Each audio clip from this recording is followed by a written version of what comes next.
All right, so now we're going to talk about functions and scope. And I know a lot of you already understand functions, and that's fine, but I do want people that are new to JavaScript and new to programming to basically be able to start from scratch and learn what functions are and how to use them. So let's get started with some of the basics. So first of all, a function is it's a way to group code together that you can run later. You can run at any time and as many times as you want. And it's a way to make your code more readable and easier to understand.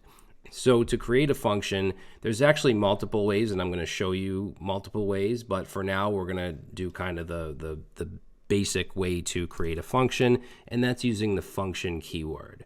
So after that, we can give a function any name we want. Let's say we want to call it say hello, and then we need to add in our parentheses. Okay, now in the curly braces here is where the function body goes. This is the code that will run when we run our function. So I'm just going to have this function do a simple console log of hello world. All right, now if I save this, nothing is going to happen because all I've done is defined or declared the function. I haven't run it. To run it, we have to put in the function name and then a set of parentheses. So if I go ahead and save that and run it, you'll see that it'll console log hello world. So that's the absolute simplest function that you could write. Now, when it comes to passing data into a function, we do that with parameters. Okay, and there's a difference between parameters and arguments. A lot of times they're used interchangeably, which I think is fine. But just to be really specific, when you're declaring a function, like let's say we have a function called add, and when we're putting in here the variables that we want to be able to be passed in, like let's say we want x and y, or let's be a little more specific. We'll say num1 and num2. So this function takes in two numbers. These are the parameters, okay, that the function can take. And then what I'm going to have this function do is just console log num1 plus num2. So it'll evaluate that expression and log it to the console. Now, when I call this function, so I say add, and then I pass in the numbers that I want to add, let's say 5 and 10. These are arguments, okay? When you're declaring the function, these are parameters. When you pass in a value here, these are arguments. But again, people will say I'm passing in a parameter of 5, and I think that's fine. I'm not like, one of those sticklers. And just to be clear on the kind of the vocabulary, when we run a function like this is invoking a function or calling a function. When we do this is defining or declaring a function.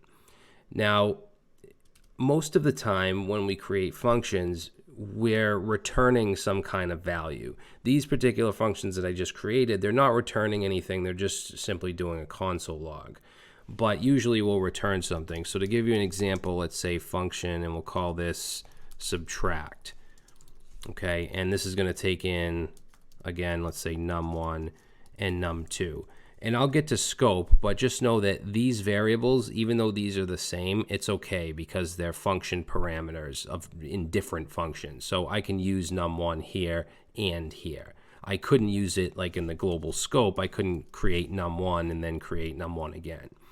So in here, let's go ahead and return. We do that with the return keyword.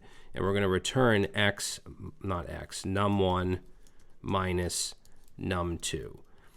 Now, I'm going to go ahead and invoke this by saying subtract. And then I'm going to pass in, let's say, 10 and 2.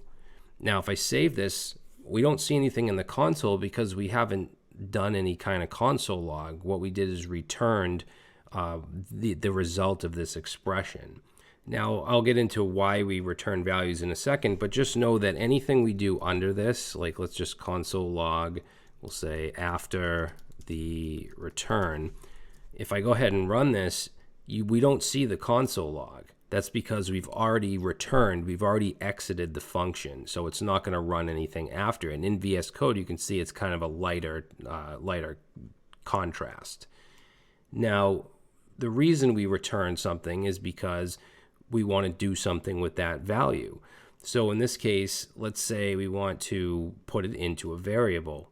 So I can actually set, let's say right here, we'll say const, and then say result equals subtract 10 from 2, or I should say 2 from 10. And then I can do what I want with that result. So I'll just console log it. I'll say console log result, and now I get 8.